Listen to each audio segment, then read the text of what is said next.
All right. Without any further questions, and the applicant is the City of Grants Pass, is there somebody else here wanting to speak on behalf of the application?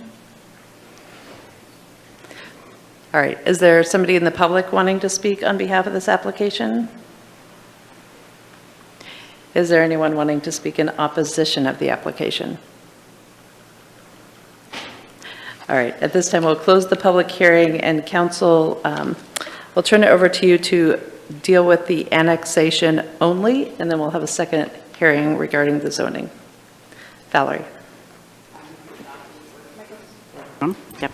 I move to adopt the ordinance annexing parcels 36-06-25-AD, tax lots 1600, 1601, and 2901 into the Grants Pass city limits, and have it read by title only, first reading. Seconded by Rick. Any discussion on the motion? All right, Valerie, you made the motion to annex the property. How do you vote? Yes. Dwayne? Yes. Joel? Yes. Vanessa? Yes. Rick? Yes. Motion passes 5-0. An ordinance of the Council of the City of Grants Pass annexing the property located at 2117 Allen Creek Road into the city limits. Thank you. Before we move on, I just heard that that it's showing as waiting on YouTube. Our meeting status is not airing. It's showing it's airing on my end. Okay. Okay.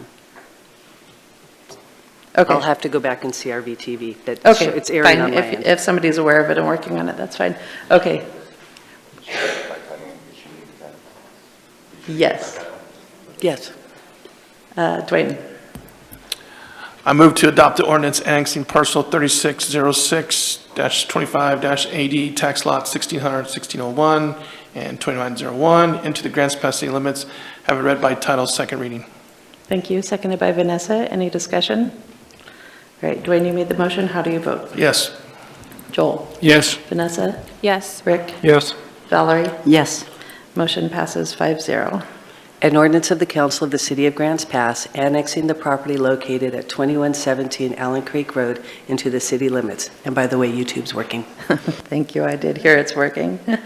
All right. Next up, we will open the public hearing to consider an application filed with the City of Grants Pass to rezone the property located at 2117 Allen Creek Road. We'll begin the hearing with the staff report, which we just had. Any statements by persons in favor of the application, statements by person in opposition to the application, and an opportunity for additional comments by the applicant and staff. After that has occurred, the public comment portion will be closed and the matter will be discussed and acted upon by the council. Is there anyone present who wishes to challenge the authority of the council to hear this matter? Do any councilors wish to abstain from participating in this hearing or declare a potential conflict of interest? Are there any councilors who wish to disclose discussions, contacts, or other ex parte information they have received prior to this meeting regarding the application? In this hearing, the decision of the council will be based upon specific criteria which are set forth in the Development Code. All testimony which apply in this case are noted in the staff report. If you would like a copy of the report, please write that on a note to the city manager and one will be provided. It is important to remember if you fail to raise an issue with enough detail to afford the council and the parties an opportunity to respond to the issue, you will not be able to appeal to the Land Use Board of Appeals based on that issue. The hearing will now proceed with a very brief report from staff. Yeah, Bradley Clark again. I'd just request that the staff report that I presented for the annexation be entered into the record for the rezone application, please. Thank you. Council, did you have any questions about the zoning? No. Is there anyone here who wanted to speak on behalf of this application? Is there anyone present who wanted to speak in opposition of the application? All right. We'll close the public hearing and turn it over to council for discussion. Dwayne? I move to approve the zoning map amendment of tax lot 1600, 1601, 2901, map number 36-06, 25 AD to R2 zoning district, and have it read by title only, first reading. Seconded by Valerie. Any discussion on that? All right. Dwayne, you made the motion. How do you vote? Yes. Joel? Yes. Vanessa? Yes. Rick? Yes. Rob? Abstain. Valerie? Yes. Motion passes 5-0 with one abstention. An ordinance of the Council of the City of Grants Pass amending the zoning map for property located at 2117 Allen Creek Road. Thank you. Rick?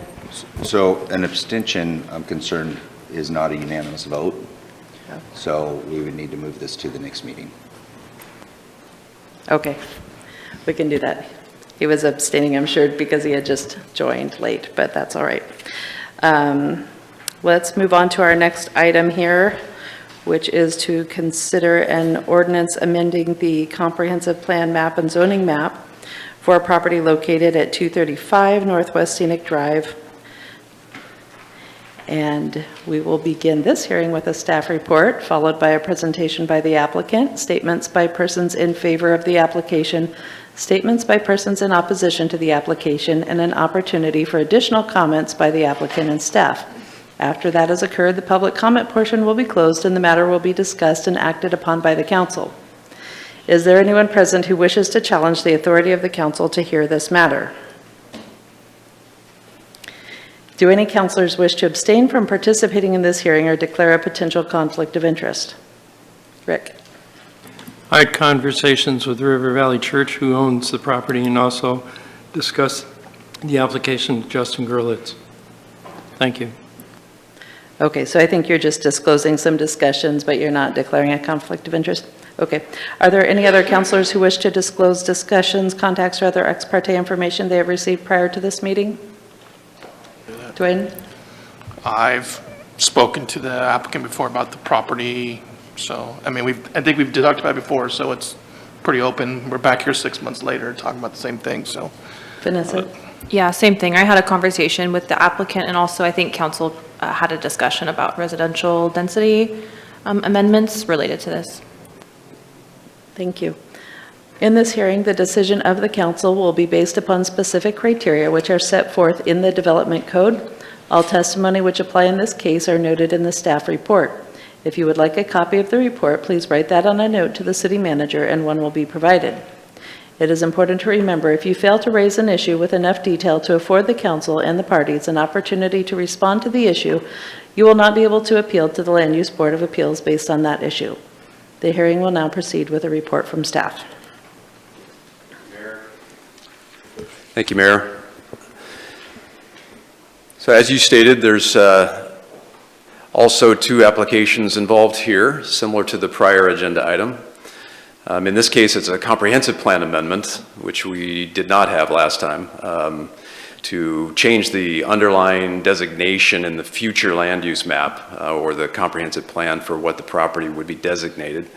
And then the second is the actual zoning of the property, a request to change it from what it's currently at, R4 zoning, to the R3. There is also, when they submitted these two applications, there was another application for a property line adjustment that accompanied them. The property line adjustments are handled administratively at staff level and are not really dependent on either a comp plan amendment or any zoning. So that was reviewed at staff level and was approved on February 13th. So the property we're talking about is located at 235 Northwest Scenic Drive on the north side of I-5. This is I-5 running along the middle of the photograph here. You can see surrounding uses are single-family residences to the north. There's some vacant land owned by the same owner here to the east, and as I mentioned, I-5. And then also some single-family residences to the west. The frontage for this property is Northwest Scenic Drive, which is shown here. It is under Josephine County jurisdiction. So the application, as I mentioned, is twofold.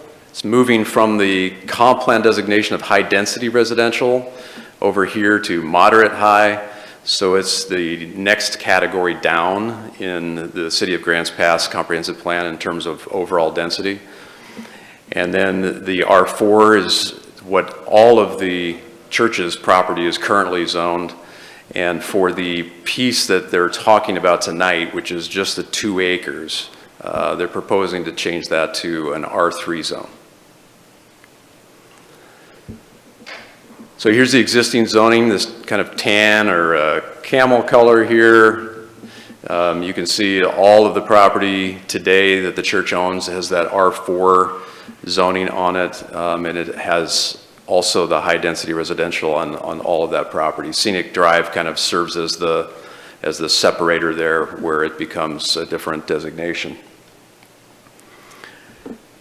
This is the proposed zoning. The outline in the yellow color is showing the future configuration of the property at the 2-acre scale, to kind of show you where the zoning would change and where the comp plan would change, with the balance of the property being staying as the current higher density. And I'm sure Justin can speak more to any questions. The lines that you see underneath are the current property lines today, but like I mentioned, the property line adjustment is shifting that so that it would basically reflect the outline of the yellow there. I just wanted to include this because this is a map that you've seen before when the American Rescue Plan Act grant request came before council. This was included in their application to extend sewer. Again, we're showing the outlines of the existing property. Here's Scoville Road on the east side. And the parcel that we're talking about is over here shown as parcel 1. And then you probably can't make it out, but the extension of the sewer that would be installed with the ARPA money would be kind of running along the south boundary here, and then would come and be able to serve that future parcel. So the criteria for approval of an application like this, it has to meet the Oregon statewide planning goals. There's a number of policies within the city's comprehensive plan in section 13.5.4. And then for the zone map amendment, the criteria is in section 4. This would be considered a minor amendment. There is a 120-day deadline on this application, which expires on June 19th. So there's several analyses that are in your packet tonight related to the comprehensive plan. I just wanted to highlight element 9 in part because this is one of the states criteria that we have to look at. Relates to middle housing, which we'll be talking about a lot more tonight, in that they are proposing to do a cottage development on the property. They do propose to target the units as affordable to senior households 62 years older. In terms of the future development, the criteria for your comp plan amendment and your zone map amendment tonight are, as we've talked about before, they're just kind of tangentially related. You're not approving any kind of development on the property tonight. The only thing that the City Council has in front of you is whether you want to change the comprehensive plan on that 2 acres and the zoning on the 2 acres. But we do ask at the front end at staff for them to share as much as they can about what the reason for the rezone.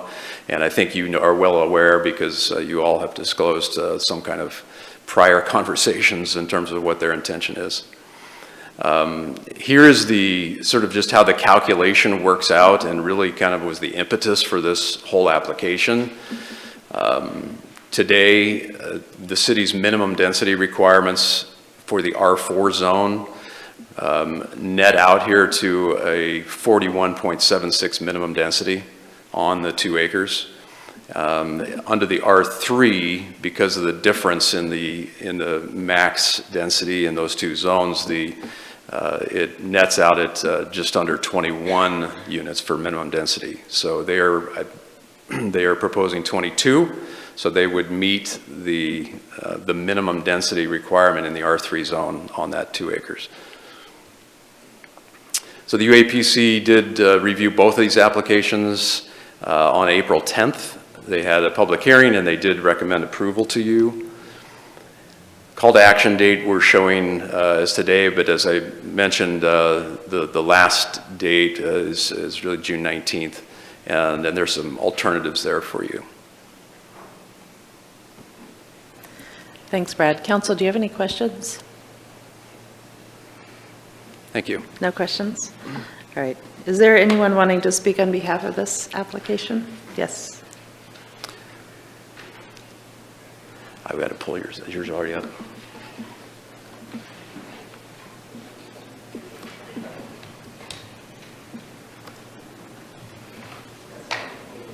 It's not?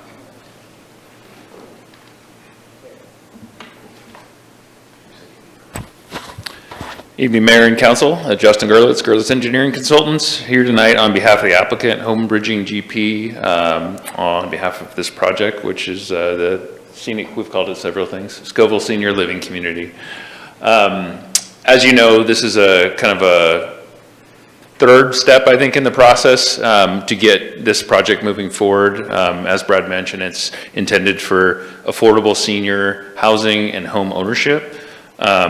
And because of the senior aspect and the current R4 zone and the middle house or the minimum densities, the change to R3 is to support that single level but high density senior housing. And today I have a clicker, which is brand new, so we're going to see how this works. There we go. I'll go through this briefly. Brad went through it pretty well. This project, I think you all know, is located up next to the freeway on Scenic and Scoville Road. Currently, right now, it doesn't have any public utilities. The utilities are located at the southeast corner. The ARPA grant that you previously approved for this project is going to bring those utilities to the northwest corner, which then also serves a much, much larger urban growth area in the future. This is the zoning map. As mentioned, R4 is the current zone. It abuts RR5, although that zone, excuse me, in the comprehensive plan is employment. So that area up there ultimately is suited for industrial type uses, light industrial type uses up past this property. So these utilities in this project will kind of be the starting point for that. HRR is the comprehensive plan. These are just some familiarization slides here to show what that property looks like right now. It's completely undeveloped, often used for construction projects in the area, but nothing on it currently. And then this is the entrance to the 2-acre parcel that we're talking about, kind of at the corner of the road there. Why we're doing this, as a refresher, is these cottage projects. Right now we're proposing this project to have 22 senior cottages on it. Again, using middle housing land division, we're gonna have them be home ownership opportunities. Ultimately, the goal, as I think I mentioned probably prior to this, is the seniors in our area, Home Bridging has been involved in some weatherization grants. They're seeing constantly, oftentimes, single seniors living in 3-bedroom homes that are falling apart around them. And they have equity, they have income, but they're unable to take care of these homes that are aging. You know, they need 30 to 40 years of maintenance, and they can't do that. So with the shift with middle housing, what we're trying to create, which we're seeing in some other areas, is small, new units, and also in a community. The goal here is give seniors the opportunity to get out of these houses that they kind of are isolated in, sometimes in the county, and move them into the city, move them into a community with other like-minded seniors, and give them opportunities to kind of live in a neighborhood. We have done some renderings to kind of show what this would look like from the sky. We're looking to create these, give them a little bit of a modernish look, with low-cost modernish look. You can see there we're proposing a short cul-de-sac there. Primarily that's for delivery vehicles and people to be able to turn around without pulling in. And ultimately that building there, kind of in the middle of the screen at the bottom, would be a community building that would be used for all the residents here. And this is just kind of a high-level overview. As mentioned, and I added some color here, you can see there the green line at the bottom is the sewer line that's going to be extended up there as part of the project in the ARPA grant award. That sewer line kind of has to go through here, or the city would have to pump it up the roadway. Scenic Road up there, Scenic Drive actually falls downhill from east to west. So the water line, the blue line up there is going to be put in the road, but this sewer line is going to be run through these projects through an easement. And one of the positives to that grant and the installation of this infrastructure is it preps the remainder of this R4 land for development. They've had this property for sale for a very long time when it was kind of originally intended for a church, and they abandoned that idea back, I think, around the recession. So this is going to really set this property up well for future development, and that future development up the hill. This is the area that it will serve within the urban growth boundary. So counting these properties, it's a little over 131 acres. So again, this is kind of an important step in the process of development of this area of the city. That is an employment zone. As Brad mentioned, we have completed the land use process for the property line adjustment. That is currently underway. The goal here is to align the zone change request and the comp plan request with that property line. So it'll be an even 2 acres on the west end of this project that'll fall within that property boundary. So one of the things, there's obviously a lot of information in the packet and the application materials. One of the things I will mention, I thought that was pretty important, is when the comprehensive plan was originally done, they assumed the R4 zone was going to have an average density of 8.2 dwelling units per acre. Today, we are well past that with what's required with both minimum density and the high density.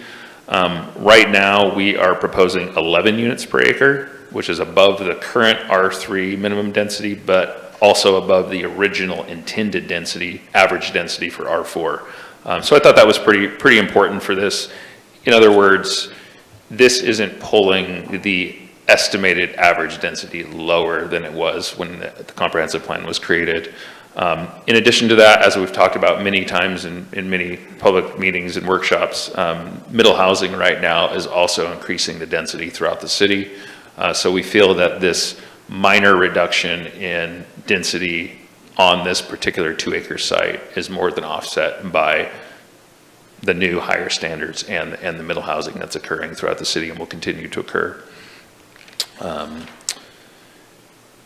With that, I'll keep it simple. Otherwise, we're looking for approval of this comprehensive plan zone map amendment change tonight. And we are really looking forward to implementing this project as originally intended and as council has seen in the past. And I'd be happy to take any questions. Thank you. Rob? Yeah, thanks, Justin. So you mentioned that there'd be, I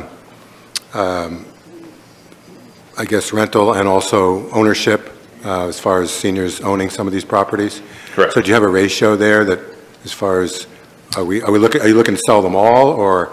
Right now, the intention is to sell them all, yes. So to start, as the project starts, it's all church-owned property. Is that right? The church is agreed, once we complete the property line adjustment and complete the land use process, to transfer ownership to Home Bridging GP. Okay, so does it pay taxes at that point or no?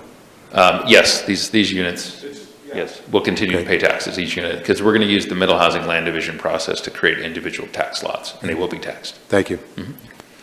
Any other questions? All right. Thank you, Justin. Is there anyone else here who wanted to speak on behalf of this application? And is there anyone who wanted to speak in opposition to the application? All right. We'll close the public hearing. Brad, did you have any follow-up comments? No? All right. We'll turn it back to you, council, for discussion. Dwayne? I just want to say that we were here I think over 6 months ago trying to get this project moved faster, and we were told it was going to be 4 months to change what we're doing now 6 months later. So I am ready to move this thing forward and give it a move to approve the comprehensive plan and zone map amendments as submitted. And have it read by title only, first reading? Yes, that part too. Thank you. Seconded by Valerie. Any discussion on the motion? All right. Dwayne, you made the motion. How do you vote? Yes. Joel? Yes. Vanessa? Yes. Rick? Yes. Rob? Yes. Valerie? Yes. Motion passes 6-0. An ordinance of the Council of the City of Grants Pass amending the comprehensive plan map and zoning map for property located at 235 Northwest Scenic Drive from high-density residential designation and R4 zoning to moderate high-density residential designation and R3 zoning. Thank you. Valerie? Yes, I'd like to approve the comprehensive plan and zone map amendments as submitted, second reading. Seconded by Dwayne. Any discussion on that? All right, Valerie, you made the motion. How do you vote? Yes. Dwayne? Yes. Joel? Yes. Vanessa? Yes. Rick? Yes. Rob? Yes.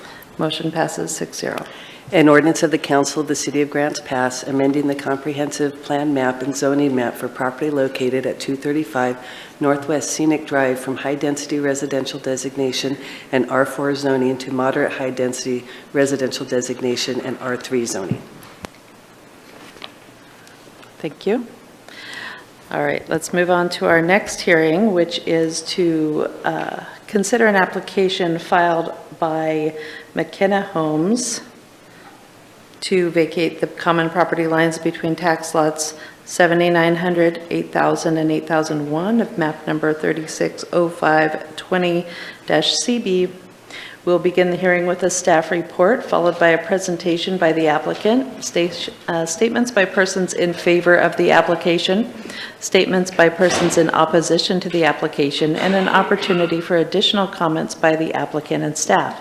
After that has occurred, the public comment portion will be closed and the matter will be discussed and acted upon by the council. Is there anyone present who wishes to challenge the authority of the council to hear this matter? Do any councilors wish to abstain from participating in this hearing or declare a potential conflict of interest? Are there any councilors who wish to disclose discussions, contacts, or other ex parte information they have received prior to this meeting regarding the application? In this hearing, the decision of the council will be based upon specific criteria which are set forth in the Development Code. All testimony which apply in this case are noted in the staff report. If you would like a copy of the report, please write that on a note to the city manager and one will be provided. It is important to remember if you fail to raise an issue with enough detail to afford the council and the parties an opportunity to respond to the issue, you will not be able to appeal to the Land Use Board of Appeals based on that issue. The hearing will now proceed with a report from staff. Thank you, Mayor, members of the council.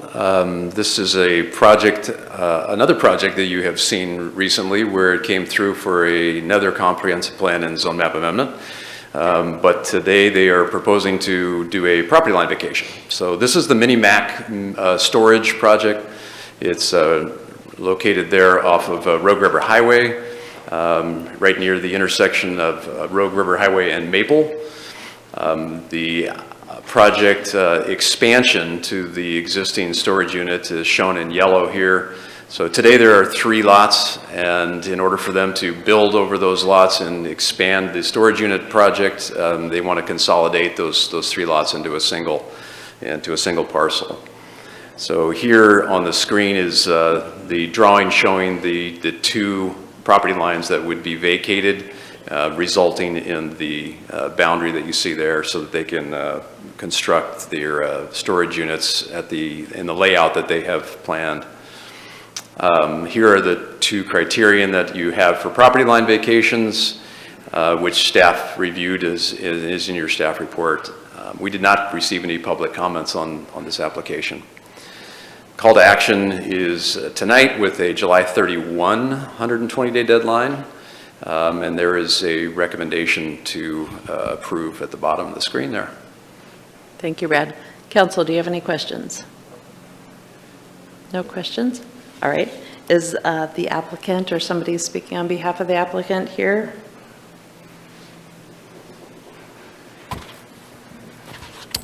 Hello, Justin Gerlis, Gerlis Engineering Consultants. And normally I don't speak on these property line applications, but I'm here. So, yeah, this is just a cleanup of a project that's already come through council, already been through site plan review, and it's really just the remainder of combining these parcels into one to pursue the project and push it forward. Thank you. Any questions? No? Is there anyone else who wants to speak on behalf of this application? Is there anyone who wants to speak in opposition to the application? All right. We'll close the public hearing and turn it over to council for discussion. Dwayne.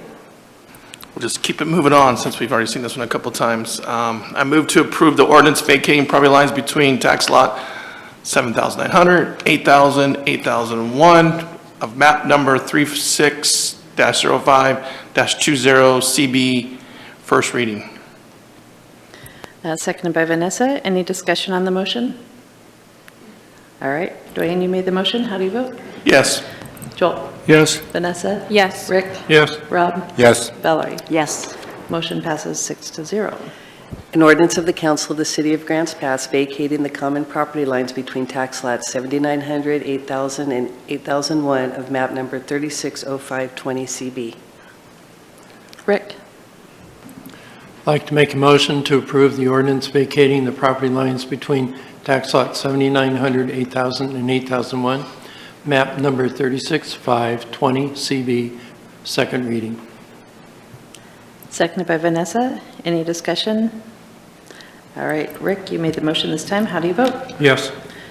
Rob? Yes. Valerie? Yes. Dwayne? Yes. Joel? Yes. Vanessa? Yes. Motion passes 6-0.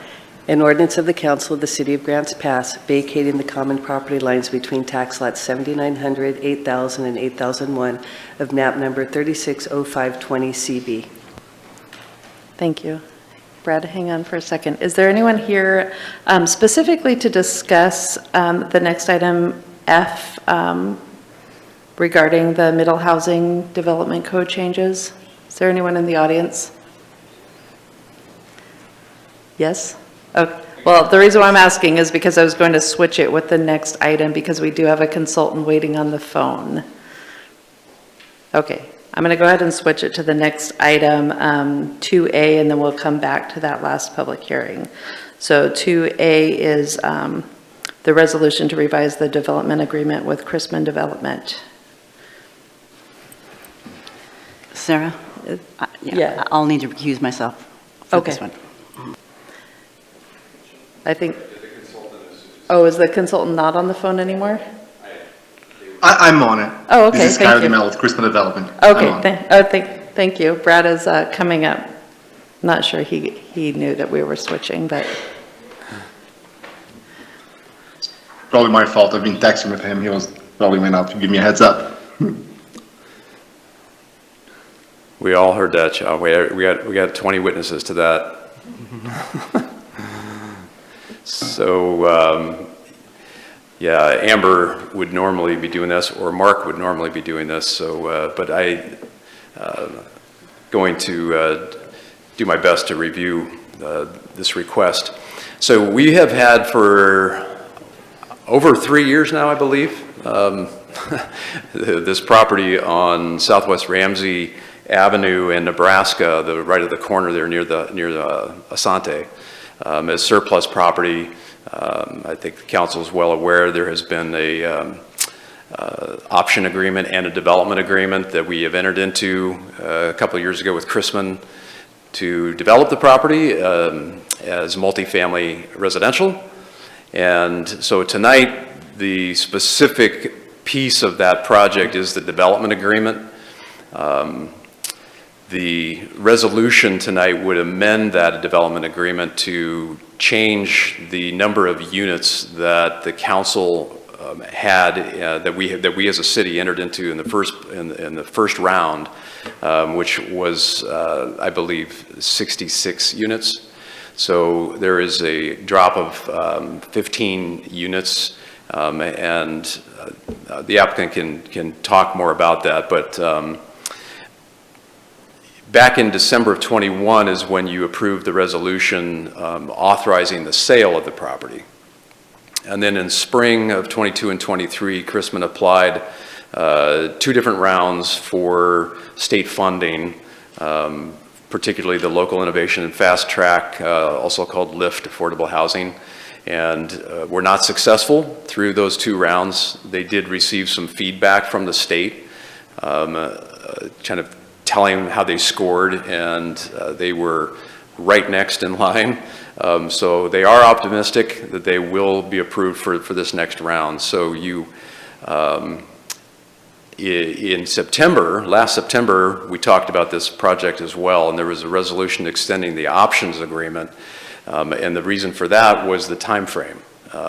You agreed to give them basically another year to go back to the state and try to secure some lift funding. OHCS, the state Housing Community Services Department, revamped their funding to non-competitive. For years and years, it's been competitive for these low-income housing tax credit rounds. But they announced that there were no bonds or 4% with low-income housing tax credit for these. So only the lift category of funding available. So Chrisman determined that because of that and a couple of other things related to the design and the layering of the funding for the project, that they needed to drop the unit count. So tonight what you have is, it's at your discretion, but basically the 2024 funding application deadline is the end of the month, so that's why we tried to get it on this agenda, so you could hear from Chrisman and learn a little bit more about the reason for the drop in the count. But again, the development agreement more or less stands as it did. There's a copy of the red line in your packet tonight, other than that drop in total unit count. Thank you. And I'm not sure exactly who we have on the phone. It's a consultant with Chrisman, a member, and I apologize. Is it Chow? It's Caio Di Mello. Caio. Thank you. Yeah, I have Caio. We also have Ryan Sheehy here representing Chrisman Development. Okay. Did you have anything you wanted to add? No, I think that summed it up. There was a little more of insight. There was another factor that, not only looking at the efficiency of the units laid out in the building and how much the cost to build and how much you're asking for the state. Another consideration was also the fact that we did achieve an award for 35 units to receive project-based rental assistance from HUD through the local housing authority. And there's a map there, percentage of coverage of the total units, that makes it a very competitive application this time, now that we dropped down to 51 units, and we have 35 of those covered with HUD-supported project-based rental assistance vouchers. But no, I think that basically sums it up. Okay, thank you. Council, did you have any questions? No questions? Go ahead, Joel. So what is the status of the other 16 units, and you have 35 units that have the HUD assistance? What are the other units? Are they open market, or what are they? No, it's going to be entirely affordable housing. They're all below 60% AMI. Okay. They just wouldn't have the rental assistance for the tenants, but they would have the lower rents. Okay. The project's 100% low-income housing, affordable housing. Okay, thank you. Any other questions? All right. Was there anyone from the public who wanted to speak on this issue? No? Okay. We'll close the comments and turn it back to council for discussion. Dwayne. I just want to say tonight's been pretty productive, it sounds like. A lot of housing going on in the city, and while we just keep moving things along, and hopefully in the next year or two we'll have a lot more housing, especially for these type of housing and for elderly. So I move to approve the resolution revising the development agreement with Chrisman Development, Inc. to develop no less than 51 units of affordable housing for surplus real property known as Southwest Ramsey Avenue property, as shown as Exhibit A. Is that first reading, or? We don't have to do two on this. Okay. Is there a second? Seconded by Vanessa. Any discussion on the motion? All right. Dwayne, you made the motion to approve the resolution. How do you vote? Yes. Joel? Yes. Vanessa? Yes. Rick? Yes. Rob? Yes. Valerie? Oh, that's right. She recused herself. 5-0. I was like, I can't see her back there. All right. Motion is approved, and so we're done with that item. And thank you for being with us, Cal. And let's jump back on our agenda now to legislative hearing. So at this time, I will open the public hearing to consider an ordinance amending the Development Code Articles 2, 12, 13, 15, 17, 18, 19, 22, 25, and 30.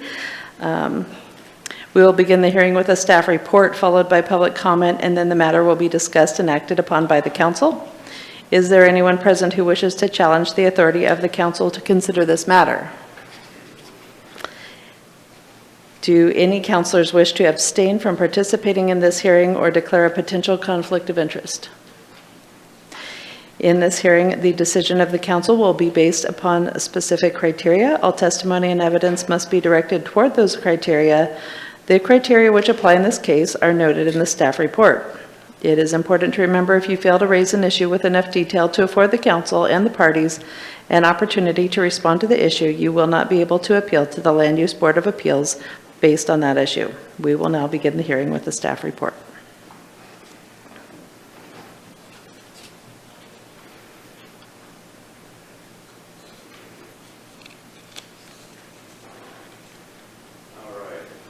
All right, thank you, Mayor, members of the council, and the public. Don't think this one's going to be quite as fast. I apologize.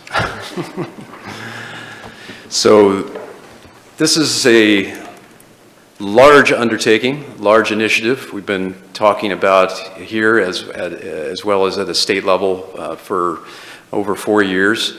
Relating to middle housing, you've heard the term a lot. What this ordinance is tonight is basically taking what we've been doing through the state's model code and bringing it to our local ordinances so that we would no longer be using the state's model code to regulate middle housing in Grants Pass. There are a lot of similarities in terms of the standards. The way that we implement and enforce will be similar, except now it translates everything into our own code, so we don't have to have sort of this parallel set of rules happening alongside the development code. So it's an integration of the standards that are in the Oregon amended or in the Oregon revised statutes into our local ordinances. So that's basically the big picture. It started in 2019 with the legislative session, House Bill 2001, and the primary intent is to remove unreasonable costs and unreasonable delays related to middle housing.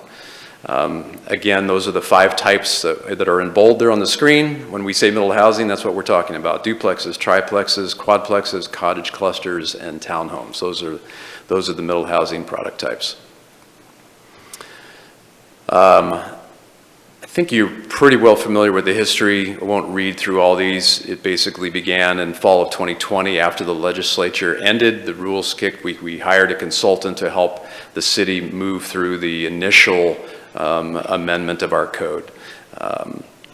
May 21, there was a housing needs analysis. The Urban Area Planning Commission held 3 different public hearings in 2022. And then on June 15th, this body held your hearing, closed it, and then remanded it back to the Planning Commission. As you may recall, this room was filled with people that night, and that was primarily because of the integration of the zoning transition overlay into the middle housing code. Looking back on it, that probably wasn't a wise move, so the result of it was a good thing though, and that's that we ended up pulling the zoning transition overlay piece out, handling that separately, and then leaving the middle housing until that was addressed.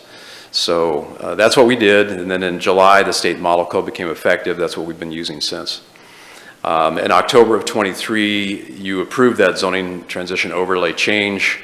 The Planning Commission reignited, if you will, their conversations around the middle housing code in January of this year. They held 3 meetings, and there was a lot of back and forth with the development community, and then here we are tonight.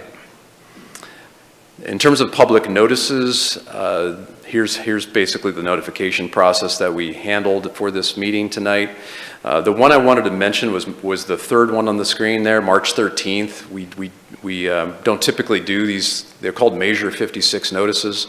And any time in the state of Oregon, if you change your land use code in such a way that it would remove or significantly change the land use rights that you have on your property, you have to mail individual property owners. In normal text amendments, we don't mail all 13,000 plus households in the city.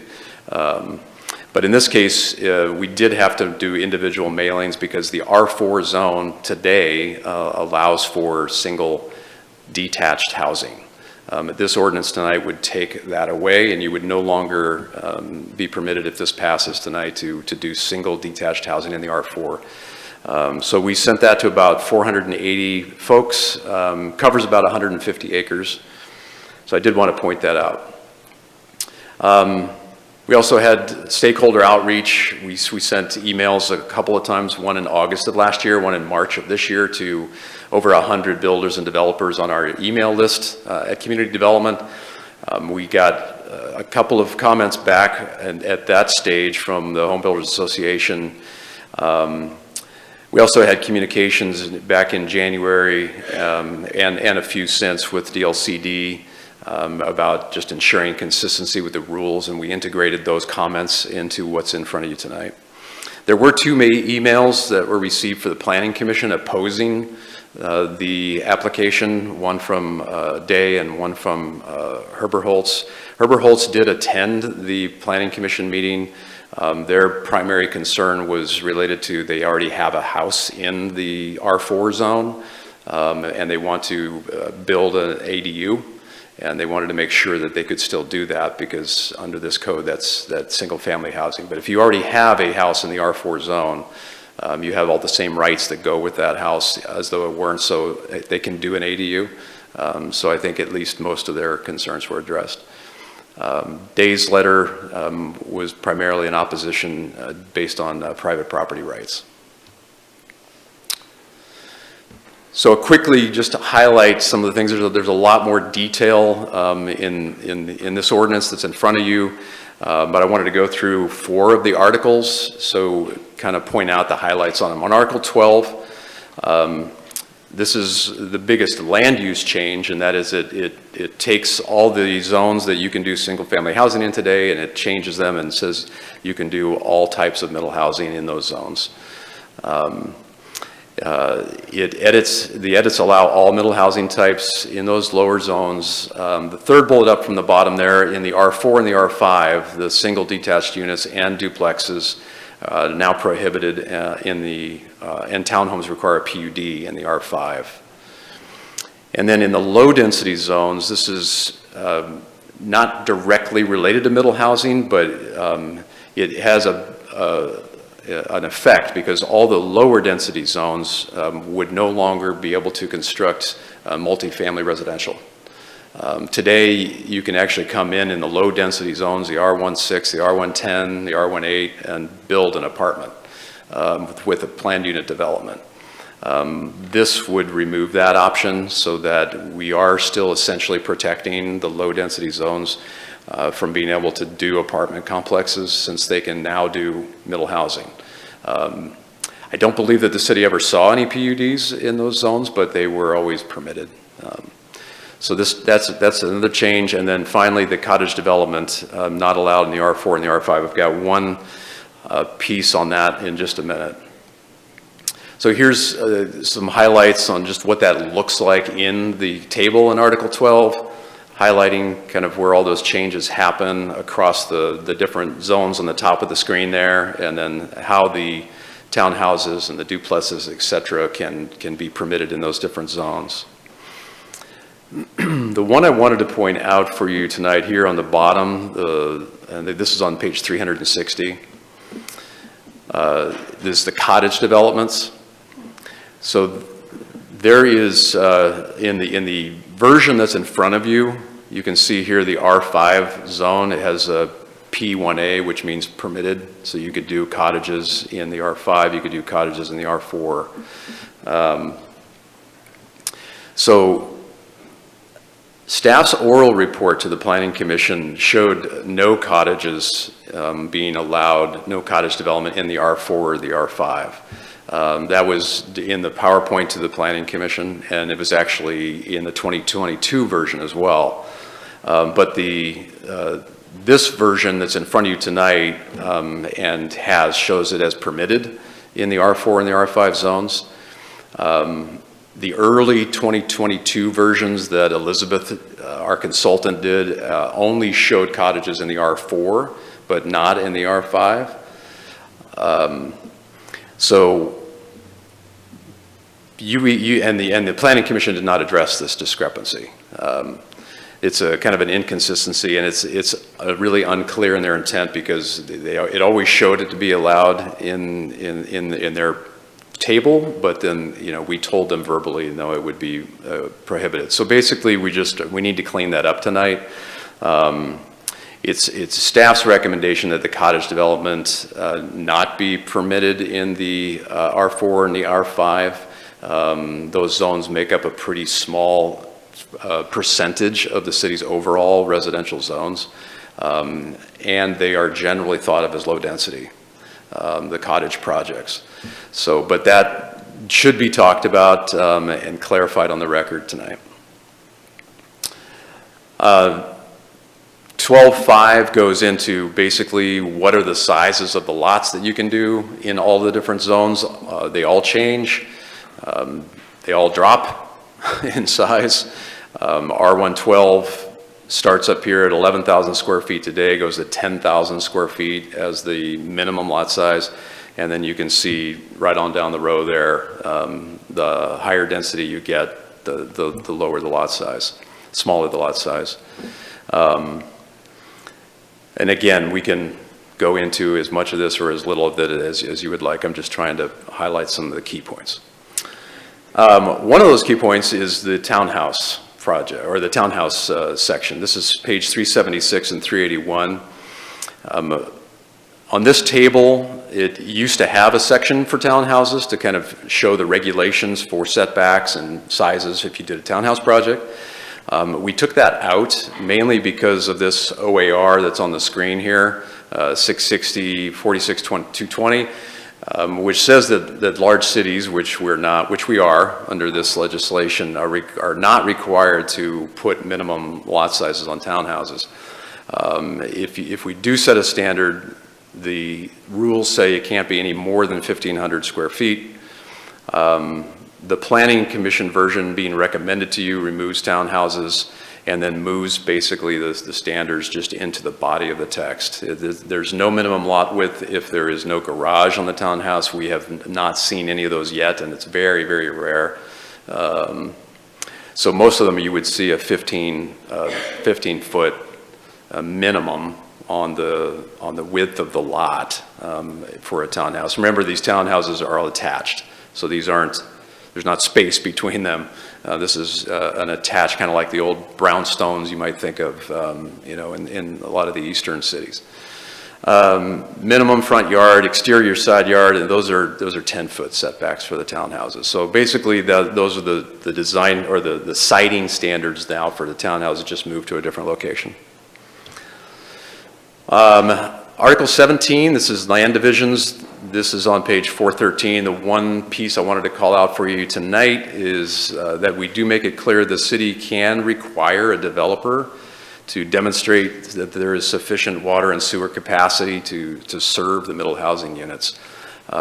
This is language that we see in several other cities, most other cities. You still can't prohibit it. But if there is a concern on public works side when they get these middle housing projects come through, and they're looking at the potential number of units that could be on there, since it's so much greater than when we designed our master plans in 14, 15, and 16.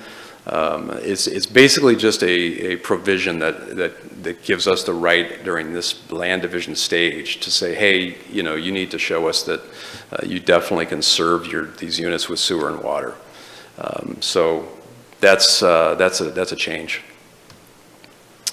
Article 18, a few other minor things. The biggest one here is it takes the cottage development and deletes it completely out of Article 18 because they're no longer required to be planned unit developments. They can be outright developed, so they're just moved to the residential section. Article 19, site plan review. This clarifies that all residential development, if you meet clear and objective standards, you're going to be able to come through with your building permit and do a minor site plan. There is no other additional planning applications that are required. Article 22 is a pretty substantial list of changes in this one. This is probably the article that had the most changes in it. It adds middle housing types to the list of housing for certain standards. It deletes the pre-application conference requirements. So from a developer standpoint, that basically saves you a month of time if you don't have to do that pre-app conference. So that's removed. And again, that's really required under the statute because that adds time, and it's different than single-family housing. And then there's a lot of standards related to triplexes and quadplexes.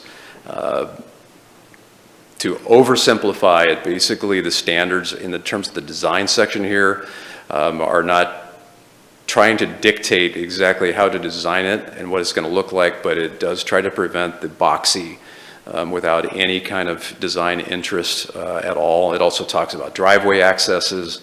It talks about the how far back, the typical setbacks and things like that. We did add one section in Article 22, which is brand new. This is an exceptions to the residential development standards. We looked at, I think, 4 other communities and sort of did a hybrid language here. The point of this is that because of the additional standards that are in all these residential projects, it's quite possible that somebody's not going to be able to meet every single one. So instead of requiring a variance application, which adds time and money, this is a new exception that is at the staff level, that if you can demonstrate that your quality of your design is equivalent to what it would have been, then you can move through the process without doing a variance. So it's a staff level waiver, only related to the residential development, and it does not apply to solar standards. Solar standards would still have to come to the commission. I think I got through it. So that's the recommendation there. What's in front of you other than that one piece that I mentioned in terms of where cottage developments can be approved, which warrants probably some discussion tonight.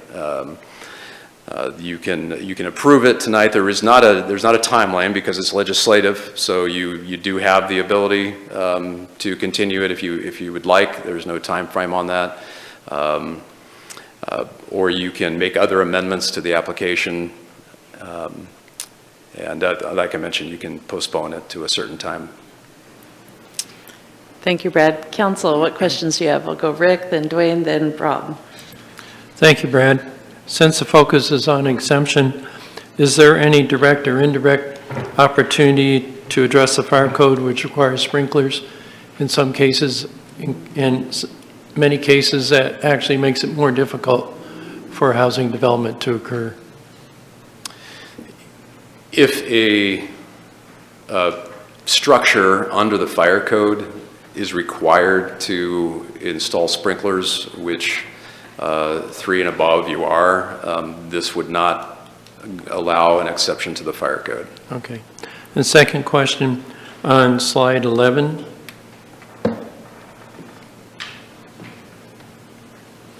You show the changing of the size of each lot, and traditionally R12 originally started at 12,000 square feet.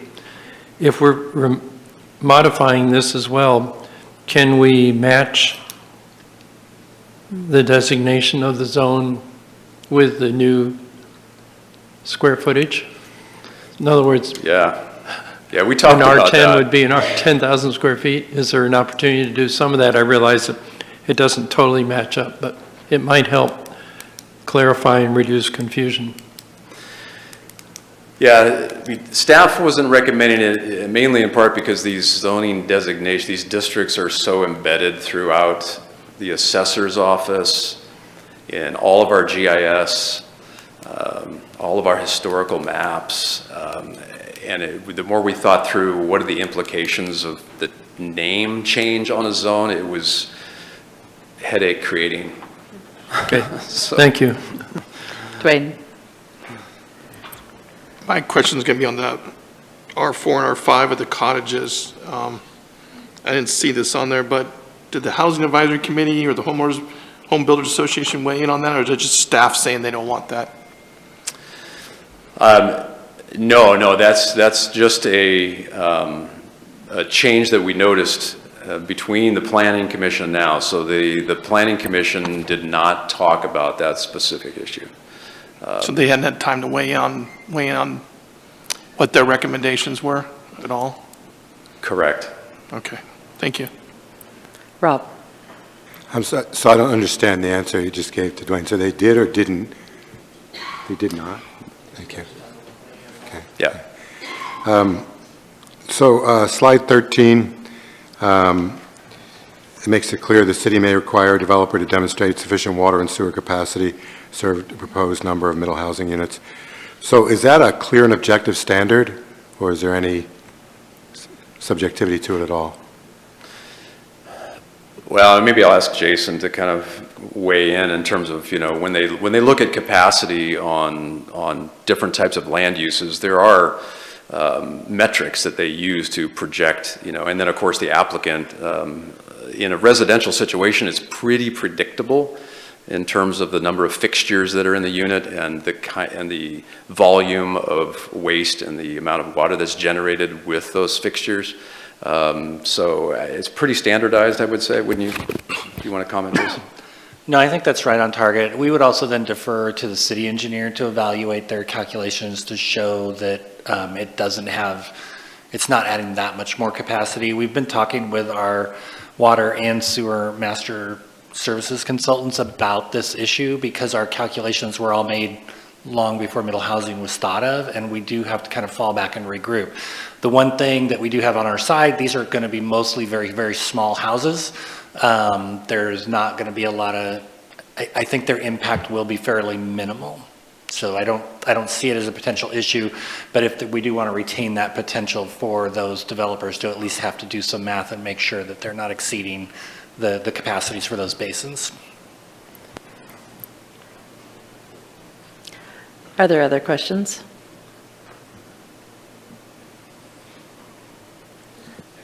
Not at this time. Okay, this is a public hearing. Is there anyone from the public who wanted to speak on this issue?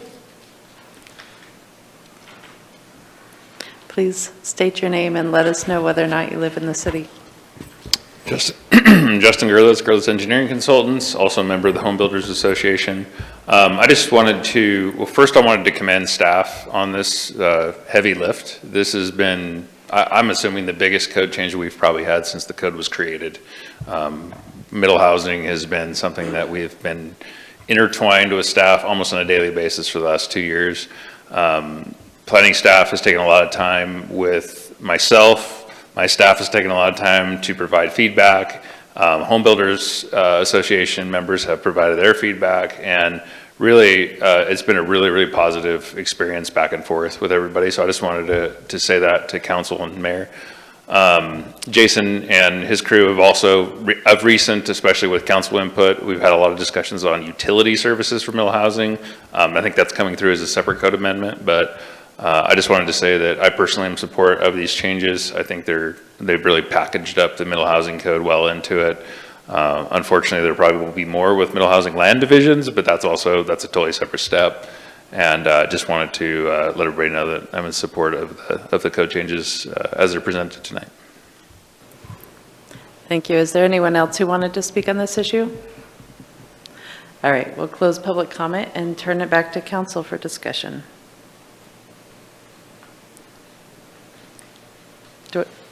Somebody? Vanessa? I will move to adopt the Development Code text amendment for Articles 2, 12, 13, 15, 17, 18, 19, 22, 25, and 30 related to adopting middle housing standards with the requested modification by staff and have it read by title only, first reading. Seconded by Rick. Discussion on that? Dwayne? I just wanted to make a quick statement, and it's really not on this, but it's still that I don't think people understand how much work Justin does for the city that's free. And I mean, we should probably thank him. Oh, Mike's on. Justin gives a lot of his time up, and he doesn't get paid for helping the city out for as much as he does. So we should be very thankful for Justin and the work he does with the city, and he's pretty knowledgeable. So I think we should give him some kudos for the help he does for non-paid time that giving the city. So that's all I really wanted to say. Thank you. Thank you. Anybody else? Val? I'm just going to agree with that because, we all were kind of blown away when this first came through. We didn't know what it was going to look like, and we were worried about the home builders and all that. And what we've seen come through and what Justin has brought through, we've seen what an impact it can have on housing and increasing the density and getting more housing. So it has turned to be a very positive, I think, for the city and is answering some of our concerns with the housing. So thank you, Justin, for that following along. Any further discussion? All right. Vanessa, you made the motion to adopt the Development Code text amendment. How do you vote? Yes. Joel? I went the wrong way. They all looked at me. That's how I know I went the wrong way. I'll go to Rick. Yes. Rob? Yes. Vanessa and Valerie? Yes. Dwayne? Yes, I'm Dwayne, yes. Joel? Did you vote, Joel? Yes. Okay. Motion passes 6-0.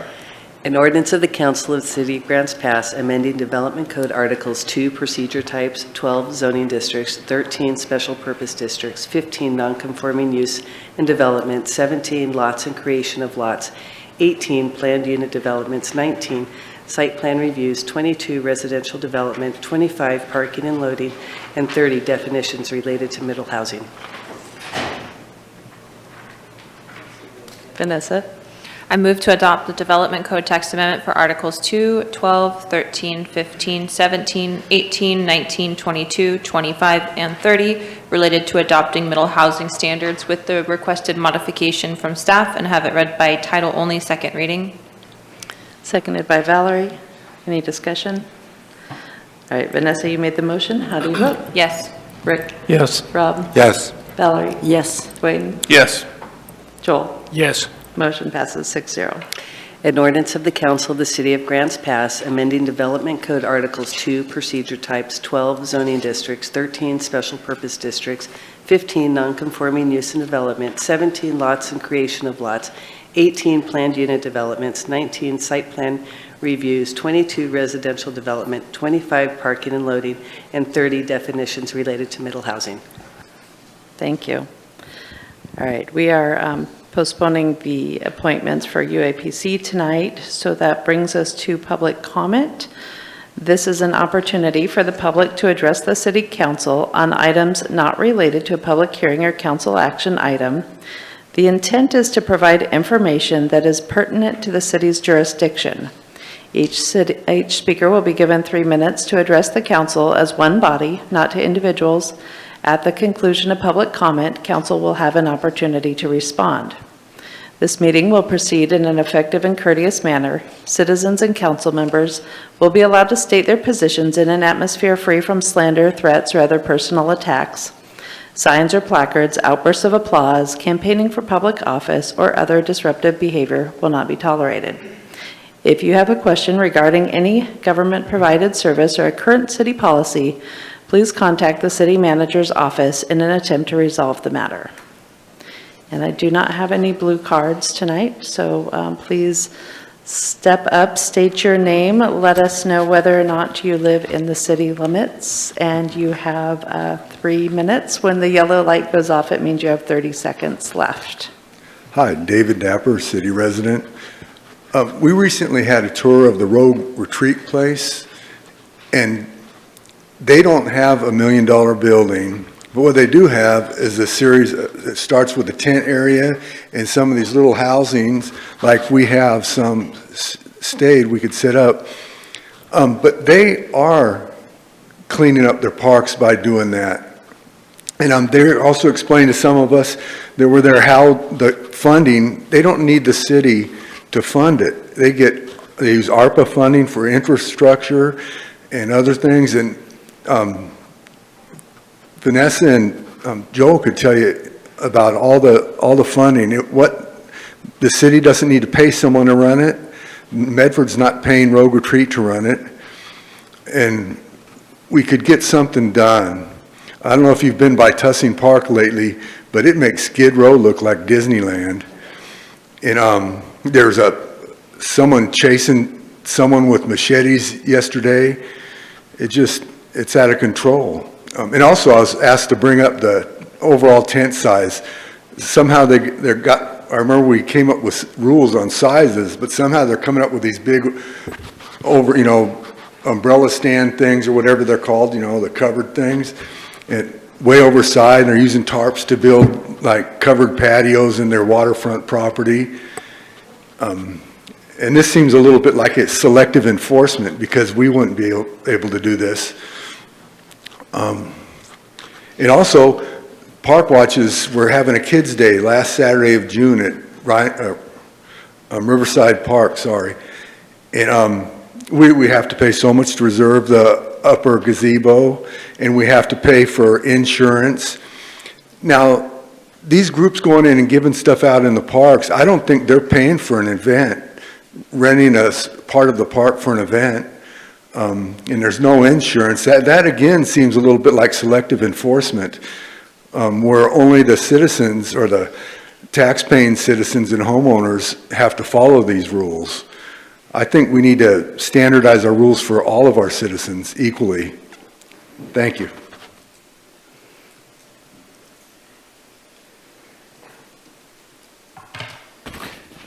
Dale Aldridge, City of Grants Pass. Park Watch was formed a year ago, March, with 6 members. We just about hit 1,000. And last weekend we had a Mother's Day rally downtown. Never tried it, see what we can do. And we had the record amount of people out there. And a gentleman that's been with our group for a while has been doing videos, got hundreds of them online. It hit 20,000 views this morning, and it's still growing. Just our little group getting together. The event, we're looking forward to it. Everybody's welcome to come on out. It's basically just bringing the kids back to the park. I've worked the agreement with the Frog Affair, which is also coming back to the park. They've been gone for quite a while, and we're going to be the security out there watching to make sure those parks are clean. I know that the cars are going to be moved out, and it's going to be a pretty big event for Frog Affair, which I participated many times over the years. But our event's a couple weeks later. It'll be a week after my wedding, so I'm really going to have a tough time about it, but it's going to be a good time. One of the things I want to bring up, and we're always talking about how we mistreat the homeless. Over this last weekend, we had a press come in, and they went down to Baker Park not letting us know they were going to do it, and they literally got run out of the park because the leader of that park told them, "Get out. We don't want you filming here. Get out of here," and threatened them. They didn't know Brock was standing at the top of the park, knew that they were in there, and they shouldn't have gone by themselves. It's not a safe park. The other thing is we have parks out there that don't have bathrooms. We're treating our homeless to a place to camp with no bathrooms. That's called cruel treatment to these people. We should not be allowing, so this injunction, you guys have just taken it too far. Make those parks that don't have bathrooms not campable. When you're in a campground anywhere in the state, you have bathrooms. But we've got parks with people in them, and they're peeing on the churches, and they're crapping in buckets. Come on. Have some guts and make some new rules. Don't wait for this injunction. This injunction is going to come back and say, we don't have a low barrier campsite, and you're going to still have the people in the park. We need to be working on that. We definitely need to be working on something like that for these people. It's out of control. They say that the people in the park have a 37% chance more of being on drugs, 37 times, being on drugs while they're in the park camping. We've got to get a place for the people that want to be safe to move. Mint's done their job. You've got all these, you ever walk through the park on a Thursday? 35, 40 cars going from park to park, giving water, giving tents, giving food, but no accountability at all. Yet we got to come up with a $2 million liability to rent that park, plus another $100 for something else. It's going to cost about $250 for that, just for that insurance, to run a one-day event for the kids. Please make some new rules.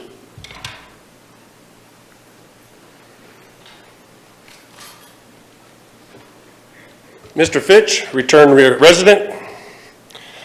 I want you to listen to this. And we're talking about Officer Ardoff harassing people in the community here? Yes. He said that's his job. Okay. His job is to harass people in the... That's what he told me, that's what he told several other people. Okay.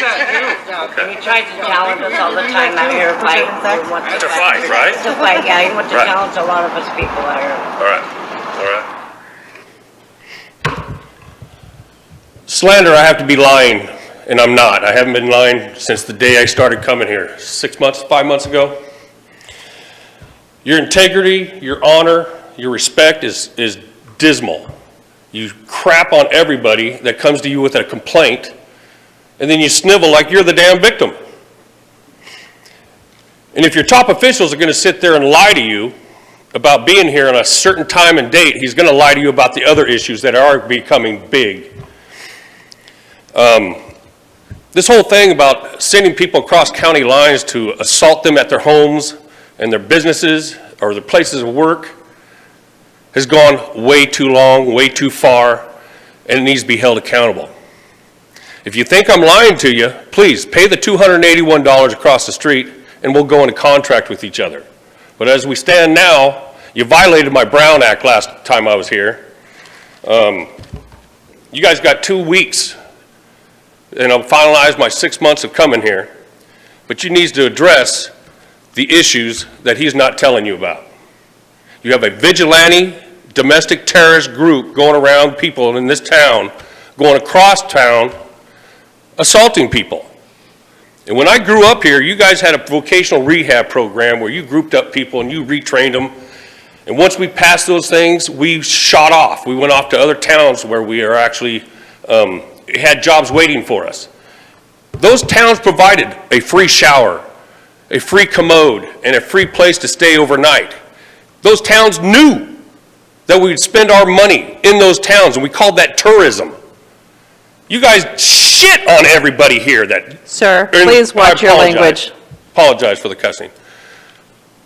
You disrespect everybody in these parks because that's the foundation that you created. I was part of the homeless one back in the day. Do better. See you in 2 weeks.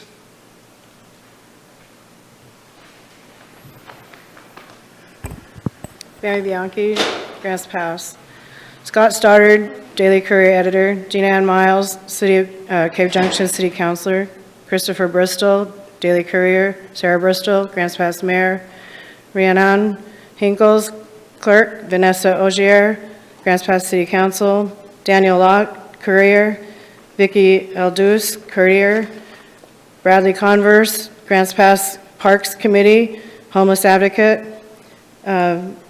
Beverly Walker. And what does this pertain to? All Care Advocate. What do they have in common? They have all switched from Democrat to non-affiliated voter to Republican voters in the last 2 weeks of April. April 30th being the deadline to switch for register to vote. Why? The only thing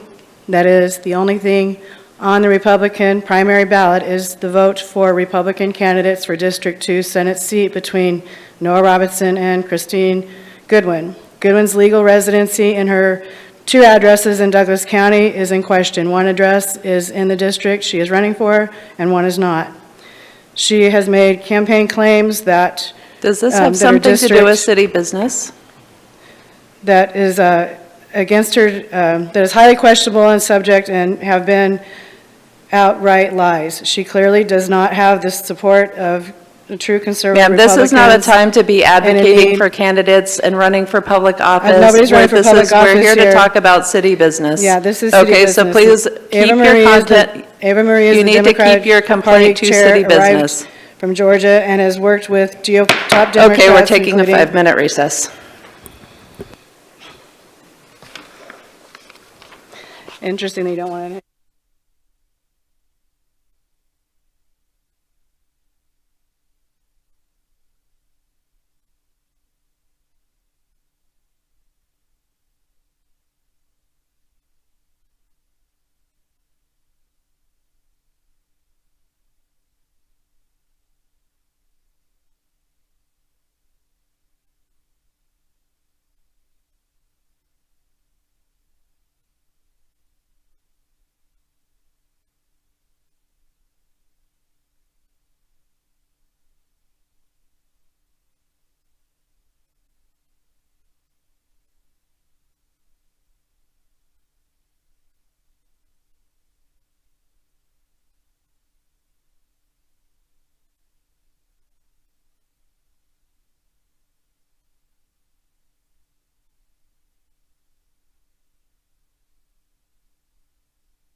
All right. We're coming back to public comment, and I want to remind everyone that this is an opportunity to discuss information that is pertinent to the city's jurisdiction, and that it's not a time for personal attacks or campaigning for public office or other elected officials. So if you'll please contain your comments to city business, we can move forward. And please state your name and let us know whether or not you live in the city. Hi, my name is Katie Johnson, and I'm here taking time out of my day for something really important. I live in Grants Pass, Oregon, and here's a picture that's really sad and heartbreaking. This is someone's loved one, someone's son, nephew, grandson, you name it, at Tessing Park on Mother's Day a few days ago. We don't know if he's dead or alive right now, but it's really sad to look at this picture. He's one of the homeless people that are on drugs. He needs rehab. He might even be dead by now, we don't know. I'm here because we need to get these people help. They need rehab right now. And our parks are not safe for our families. I had to take my kids to Indian Mary Park just to go for a simple picnic on Sunday for Mother's Day, way out in Merlin, because the parks are not safe here. This can't keep being ignored. This is so important. Each day, there's at least one overdose in these parks. We stop turning a blind eye to this, everyone, please. This is happening on your watch. Please make a difference and do the right thing.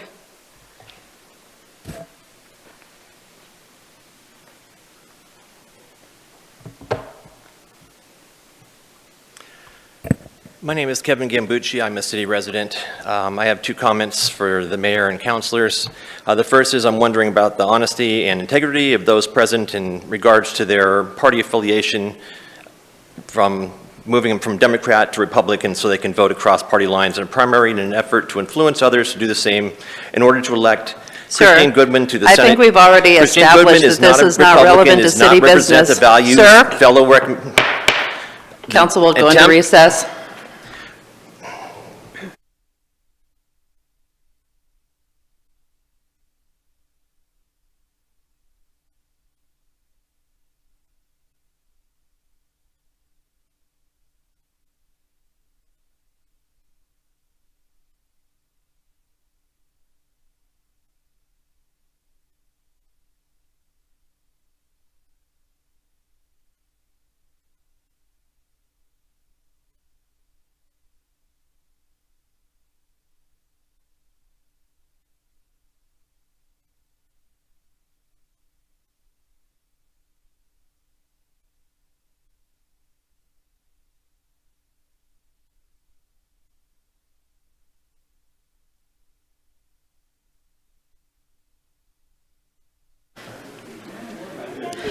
All right, we're going to get started again, and I'm going to remind people that the council is not required to take public comment. It's a choice that we make to listen to the public, and we want to give you an opportunity to talk to items that are relevant to city business. And this isn't an opportunity to attack people, either staff or on the council. It's not an opportunity to discuss politics, but just to keep your comments strictly to city business, and we can move forward. My name is Mike Pelfrey. I am a city resident. So I'm going to just disagree with what you just said, Mayor, because you are the mayor. You have a council person sitting right next to you that represents the public. And I think it would be the word I'm looking for is I think the right etiquette would be to let your constituents know the reason that you made the decision that you did, and that is to change your party affiliation. All right, sir, I think we've already established that this is not a time to talk about people's political affiliation. Okay, whatever. So what I'm going to tell you, Mayor, is I would recommend that you and Councilor Ogier go down to the Republican Party office, pick up some Trump swag. The council will now recess. I would also like to see you participate.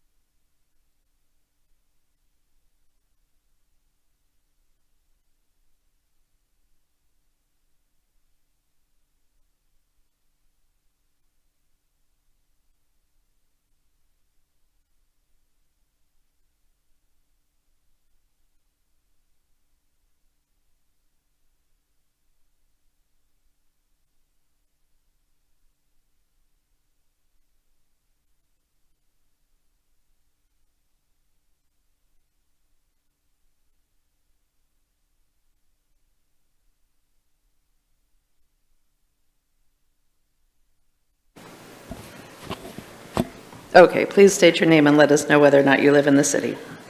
Hi, my name is Cynthia Neff. I live in the city. I am asking for you, please, to do something about the population camping at Riverside Park and at Tussing.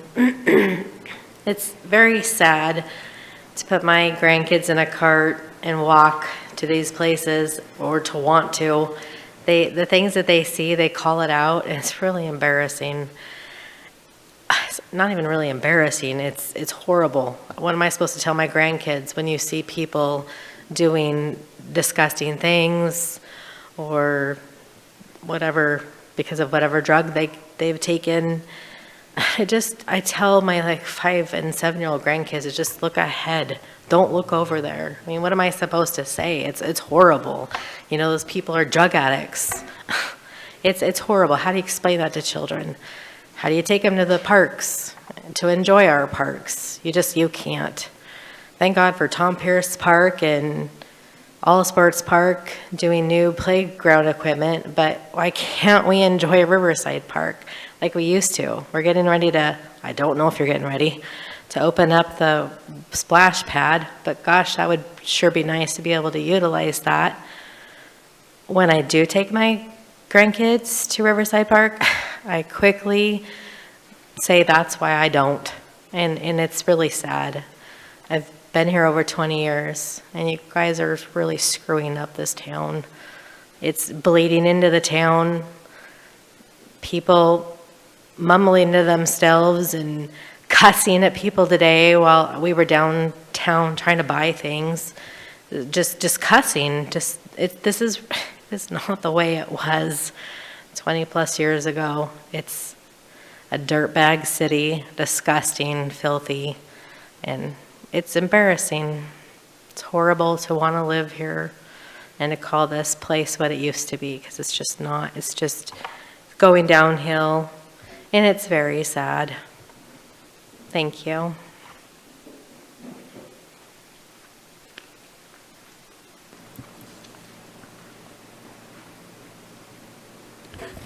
Catherine, Hamilton County.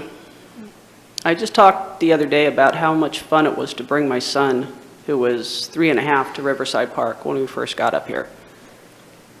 We can't do that anymore. Go to Tussing, well, we know how Tussing is. Baker Park seemed clean for a day. There were people actually launching a boat and fishing off the bank, and I thought, this is cool, and then the film crew got chased out of Baker Park. So for the moment, it was pleasant and what a park should be. I don't know why it's such an issue. Okay, I'm not a politician, I don't have your degrees, I don't have your schooling, okay, fine. Something is going to have to happen. Something, one way or another, is going to have to be done, and I don't understand why something can't be discussed, tossed around, before the Supreme Court comes back. You can't go, I dream of Jeannie, and blink and they're gone.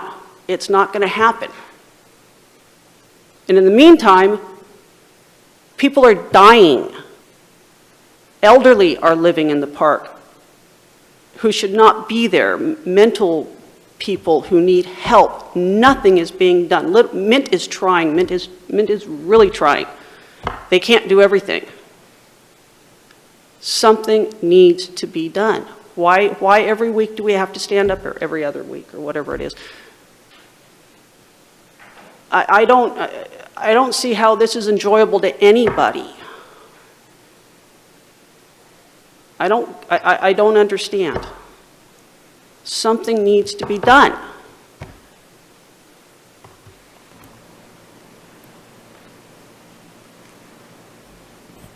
I'm Rose Turnbull, and I think I stated this before, and I see it more so now. Last time I said, this looks like my birth country, Guatemala. And stating that, what I see more of is adults peeing on the street. That is so, like, oh my gosh, it's like a flashback of my birth country. That is sad. We have porta potties for them. I understand they don't want to do that, In Guatemala, we don't have those resources. They just go on the streets, and it's just a poor country. We're not a poor country. I know we're trying to work together, and I just stated to him, thank you for trying to do the best you can. I understand that it's hard to get somebody to get up when they're all like drugged. I don't know, however you want to state it. But if we can do something as a community, as America, let's try to do the best we can and not go around in circles and just hear people out. And I don't know how things work here, but I just know that we can make a difference and we can get this cleared to where it doesn't look like my birth country. It's America. It's a beautiful country, and I've been living here since I was 8.5. I love it. I do miss walking to the park with the kids I used to babysit in the past, and I wasn't scared at the time to go from A to B. Now I am, but I don't want to be scared. This is America. Let's make it beautiful again. Thank you.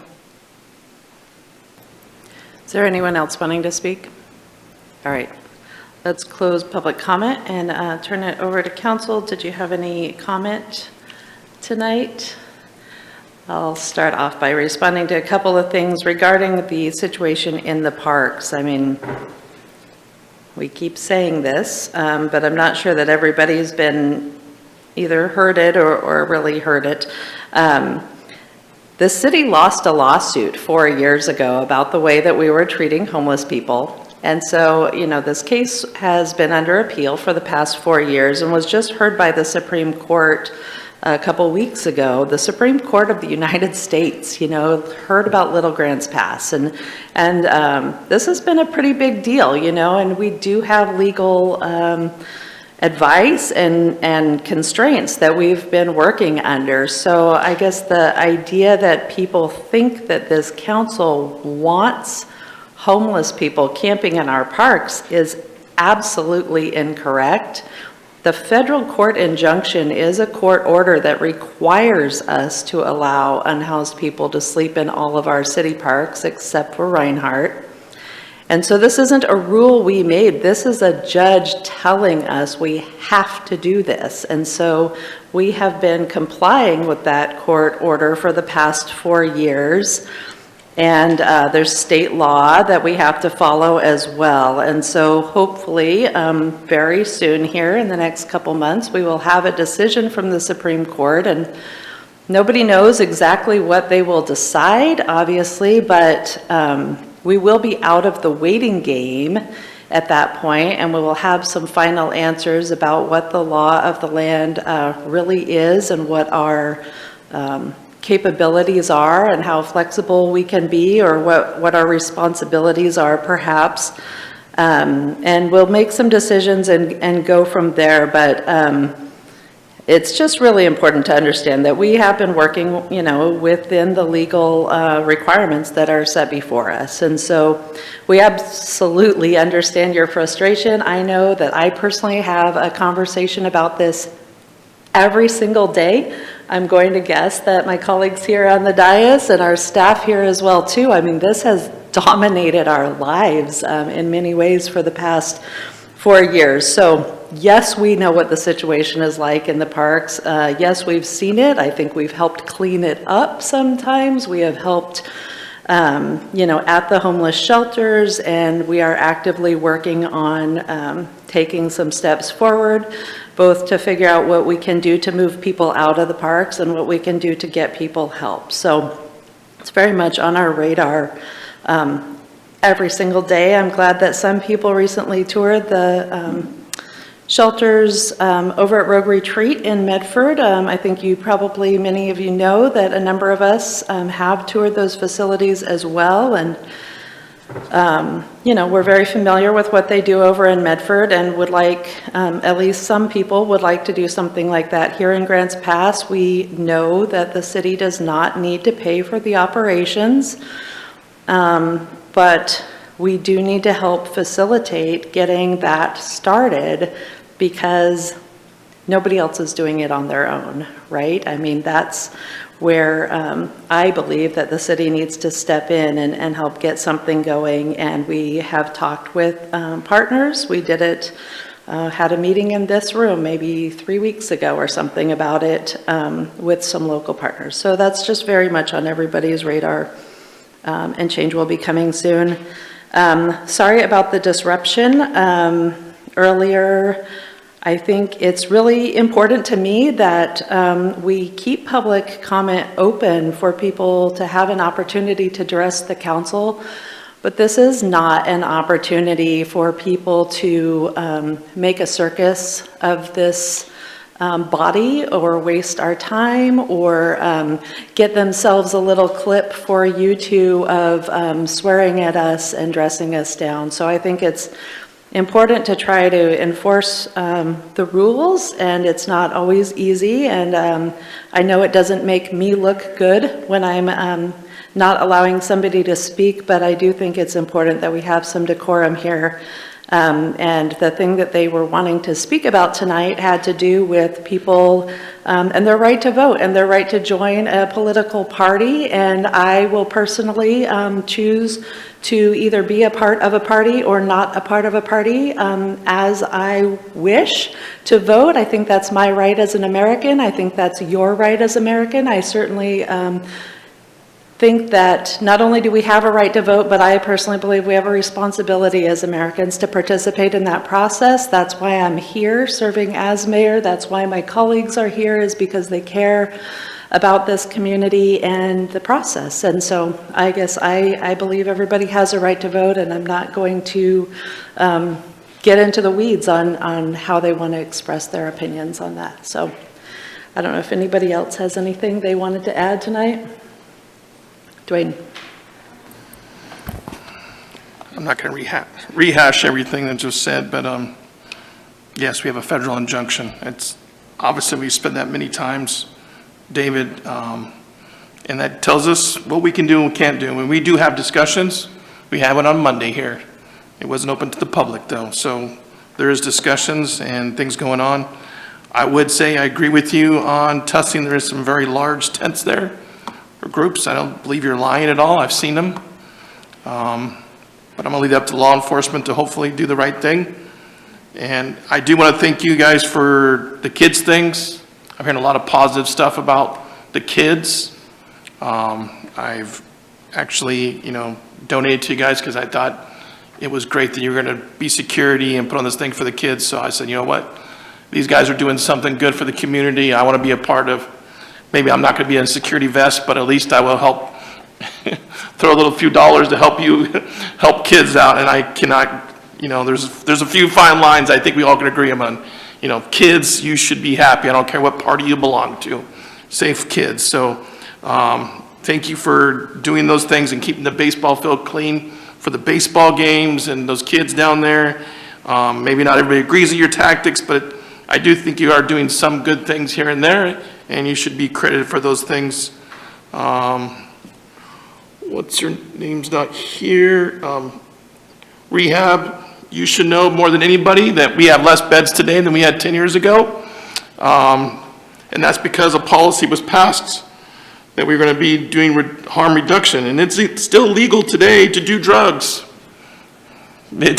Till September 1st, it's still legal to do drugs. So there's really not much we can do other than if they're doing drugs in public and the cop sees them at the park. So people need to understand that the cops can't make their own rules up. They have to follow the law today. And on September 1st, I've been promised that we'll see some more arrests, hopefully.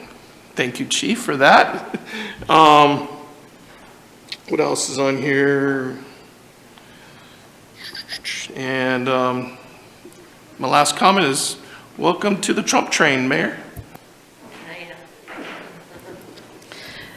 Anybody else from council? Any comments from staff? Or actually review emails right now? And there were none. Okay. Let's do consent agenda next. Oh, Joel? Were you calling for general response to public comment, or? No, I skipped ahead, Okay. actually. We just need to do consent agenda, and then we'll have council comments later. Okay, thank you. Consent agenda. These items are such routine nature without controversy that they may be approved with a single action.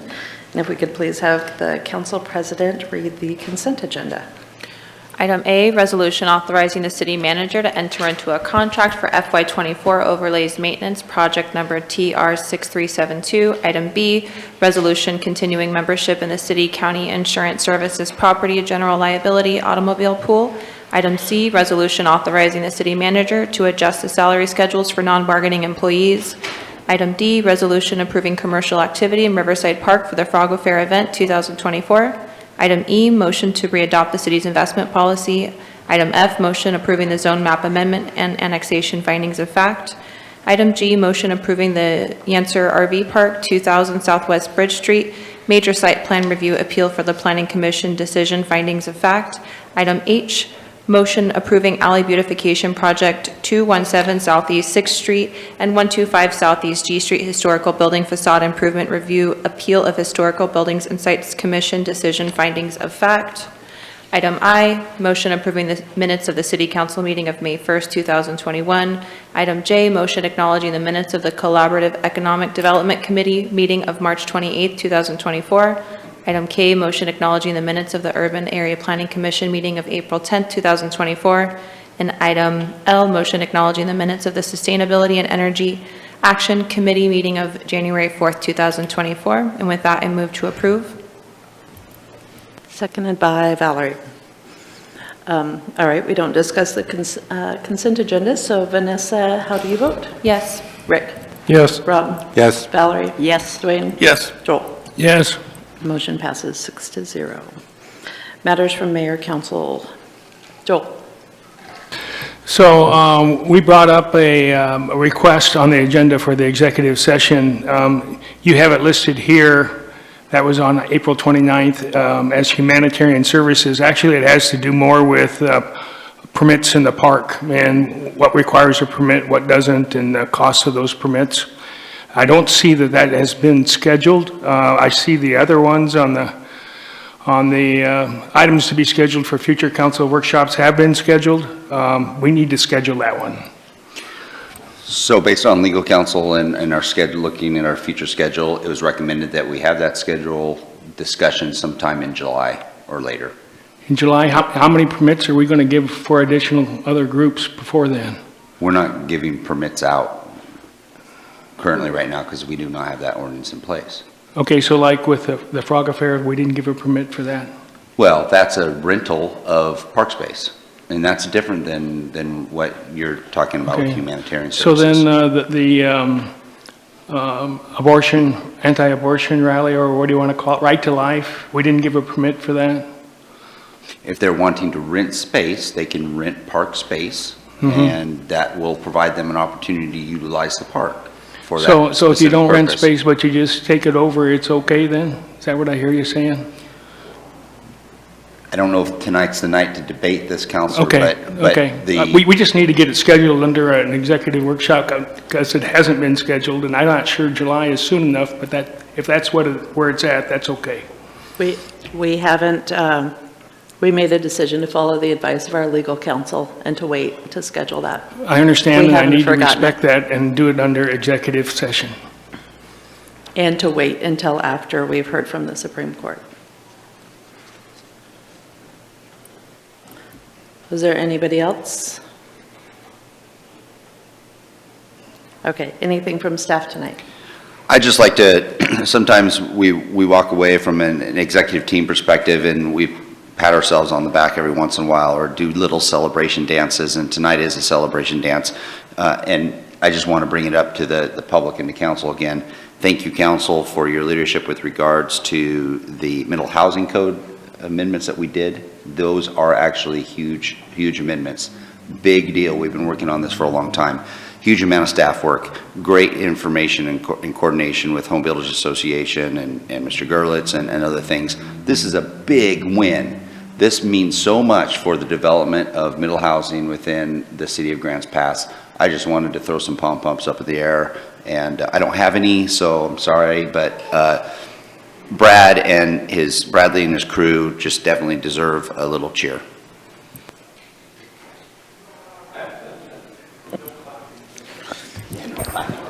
No outbursts of applause, please, unless it's for Brad and his crew.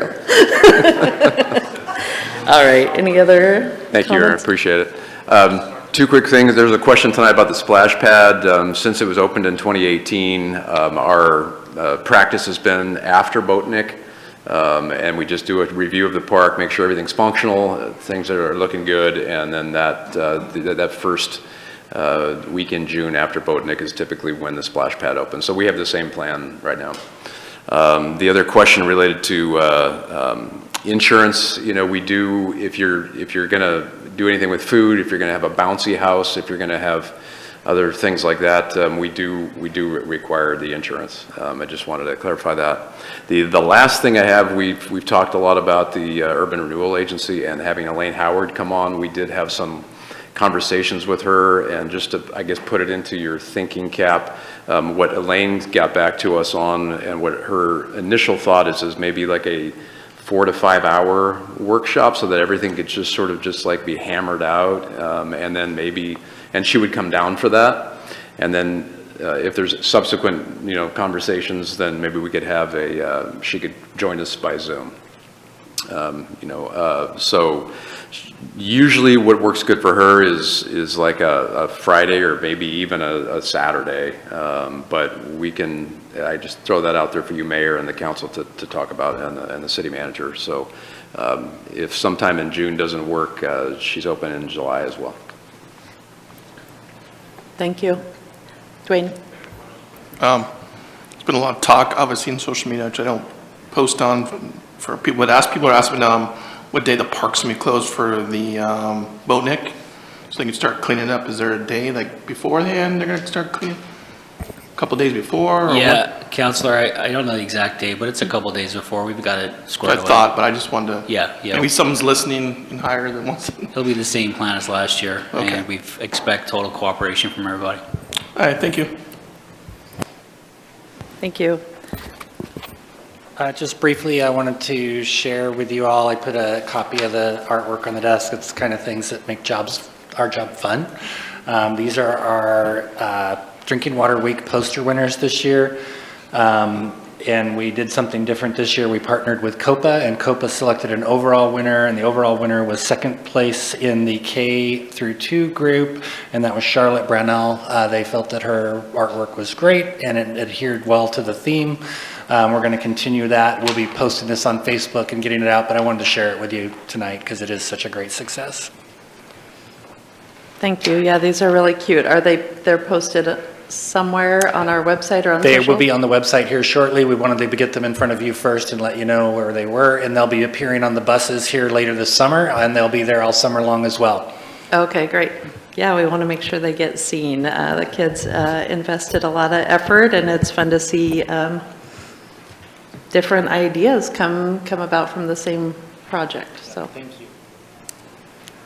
Anybody else? Yeah, just a quick update. So this last fall, Tyson Schultz and Susan Clark put in for a grant for Community Wildfire Protection Plan, and we just were rewarded that grant. So I know that's been a question in the past about where our Community Wildfire Protection Plan is at. We will be moving forward with building one for the city, so that's pretty exciting. Great, thank you. And it's 8:05, still light outside. Hey, Rick, you want to make the motion? I'd like to make a motion to adjourn. Seconded by Vanessa. All in favor of adjourning tonight, say aye. Aye. Any opposed? All right, we're adjourned. Have a great evening.